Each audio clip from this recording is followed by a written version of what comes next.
राजकीय महाविद्यालय बीदासर की ई कंटेंट श्रृंखला में आप सभी विद्यार्थियों का स्वागत है। आज हम बीए तृतीय वर्ष राजनीति विज्ञान के प्रश्न पत्र अंतर्राष्ट्रीय राजनीति के अंतर्गत ओपेक संगठन की बात करेंगे। ओपेक, जिसका फुल फॉर्म है organisation of petroleum export countries, इसके बारे में अक्सर हम बात करते हैं, सुनते भी हैं। जब भी पेट्रोलियम पदार्थों की कीमत बढ़ती है तो अखबारों में, न्यूज़ चैनल्स पर हम कई बार इस बारे में चर्चाएं सुनते हैं। ये शब्द कई बार हमारा सुना हुआ है, लेकिन शायद हम अभी तक इसके बारे में पूरी जानकारी नहीं रखते हैं। तो आज हम इसके बारे में पूरी जानकारी करेंगे कि ये क्या है, इसका कैसा संगठन का ढांचा है, कौन कौन देश इसके सदस्य हैं, इसके क्या उद्देश्य हैं। इन सब बातों पे आज हमारी चर्चा होगी। अब सबसे पहले हम बात करते हैं ओपेक संगठन। फुल फॉर्म जैसा कि हम बात कर चुके हैं, organisation of the petroleum exporting countries. वस्तुतः ये पेट्रोलियम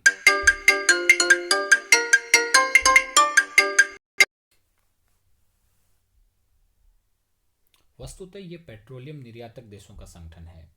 इसकी स्थापना 14 सितंबर 1960 को बगदाद सम्मेलन में पेट्रोलियम निर्यात करने वाले देशों के सम्मेलन में हुई। बगदाद, जैसा कि हम जानते हैं, इराक में है। 1960 से 65 तक इसका मुख्यालय जेनेवा में था और उसके बाद 1965 से लेकर वर्तमान तक इसका मुख्यालय वियना, ऑस्ट्रिया में है। इसके 5 संस्थापक सदस्य थे, जैसा कि हम स्लाइड्स में भी देख पा रहे हैं। इराक, ईरान, सऊदी अरब, कुवैत और वेनेजुएला। तो इनमें से 4 जो देश हैं वो तो अरब कंट्रीज हैं, खाड़ी देश हैं, और एक वेनेजुएला इनसे अलग है, ये लैटिन अमेरिकी देश है। वर्तमान में इसके 13 सदस्य हैं। हालांकि स्लाइड में हमें 12 दिखाई दे रहे हैं, लेकिन अगली स्लाइड में हम देखेंगे कि इसकी वर्तमान अपडेट, क्योंकि इसके अंदर एक दिक्कत है, ये होती है कि बहुत से देश समय समय पर अपनी सदस्यता को त्याग भी देते हैं, दोबारा भी ग्रहण कर सकते हैं। इस कारण से इसकी कोई एक फिक्स सदस्य संख्या कभी नहीं रही। 5 जो मूल संस्थापक सदस्य हैं वो तो हमेशा इसके सदस्य रहे हैं, लेकिन उसके अलावा बहुत से देश इसके सदस्य बने भी हैं, उन्होंने सदस्यता बीच में त्यागी भी है और दोबारा भी ग्रहण की है। तो वर्तमान में इसके सदस्यों की संख्या 13 है। जैसा कि स्लाइड्स में आप देख पा रहे हैं, ईरान, इराक, कुवैत, सऊदी अरब और वेनेजुएला इसके फाउंडिंग मेंबर हैं 1960 में। उसके बाद में इंडोनेशिया 1962 में इसका सदस्य बना, लेकिन 2016 में इसकी सदस्यता उसकी सस्पेंड हो गई। तो वर्तमान में इंडोनेशिया इसका सदस्य नहीं है। इसी तरह अपने लीबिया इसका सदस्य बना 1962 में, अल्जीरिया 1969 में, अंगोला 2007 में, कांगो 2018 में, जो सबसे नवीनतम सदस्य इसका कांगो है, इक्वेटोरियल गिनी 2017 में, गेबन 1975 में, नाइजीरिया 1971 में और संयुक्त अरब अमीरात 1967 में। इसके अलावा इसमें सदस्यों की प्रवेश के लिए क्या नियम है? तो इसके सदस्यों का प्रवेश होता है, वो 5 संस्थापक सदस्यों के पास एक तरह से हम कह सकते हैं वीटो पावर है। जैसा वीटो पावर यूनाइटेड नेशंस के सिक्योरिटी काउंसिल के 5 जो स्थायी मेंबर हैं उनके पास है, वैसा ही वीटो पावर ओपेक संगठन के 5 मूल सदस्यों के पास है कि उनकी सहमति के बिना, उन 5 देशों की सहमति के बिना कोई भी नया सदस्य इस संगठन में शामिल नहीं हो सकता। अगर वो 5 मूल सदस्य सहमत हैं और उसके अलावा कुल सदस्यों का 3/4 बहुमत है, 75% अगर सहमत है, बहुमत है, तभी कोई नया सदस्य इसमें शामिल हो सकता है। अब इस नक्शे में आप देख पा रहे होंगे कि पेट्रोलियम निर्यातक देशों के संगठन ओपेक का जो निर्यात है वो किस प्रकार का है, पेट्रोलियम प्रोडक्शन है वो किस प्रकार का है। तो इसके अंदर जो आपको नीले रंग में दिखाई दे रहे हैं वो सब ओपेक देश हैं, ओपेक कंट्रीज हैं। उनका पेट्रोलियम जो एक्सपोर्ट है, पेट्रोलियम उत्पादन है, वो नॉन ओपेक देशों की तुलना में 3 गुना है। तो इससे हम समझ सकते हैं कि ओपेक देशों का पेट्रोलियम प्रोडक्शन, पेट्रोलियम निर्यात और पेट्रोलियम मार्केट में कितना बड़ा दबदबा है।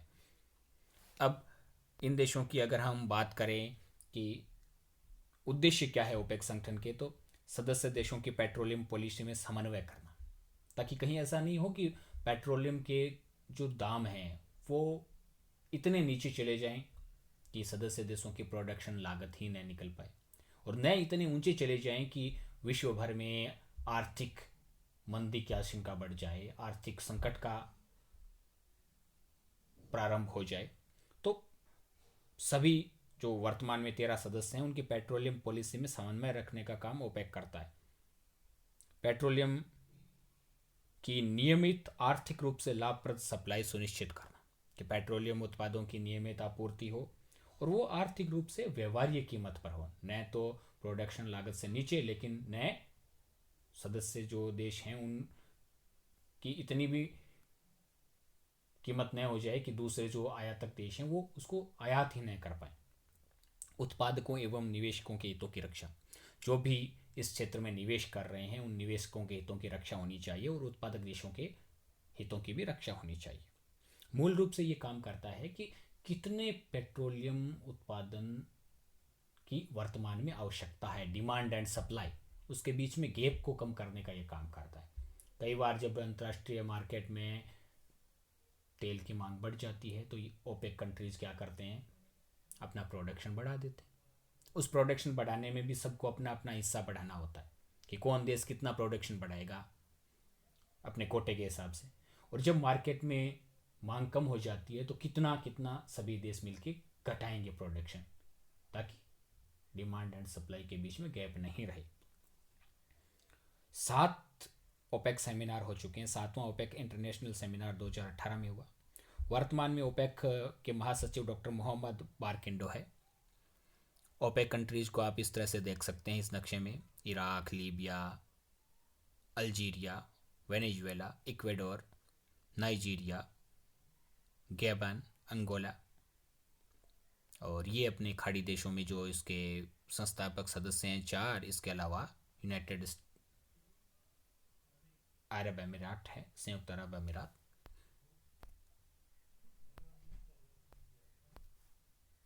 इसके अलावा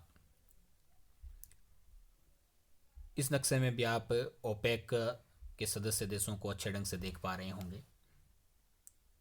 तो कुल मिला के हम इस स्लाइड में, नेक्स्ट स्लाइड में हम देख पा रहे हैं कि इनके जो झंडे हैं ओपेक देशों के, एक समय में इनके 15 सदस्य देश थे, लेकिन बाद में 2 देशों के इससे बाहर होने के बाद वर्तमान में सदस्य संख्या 13 ही बची है।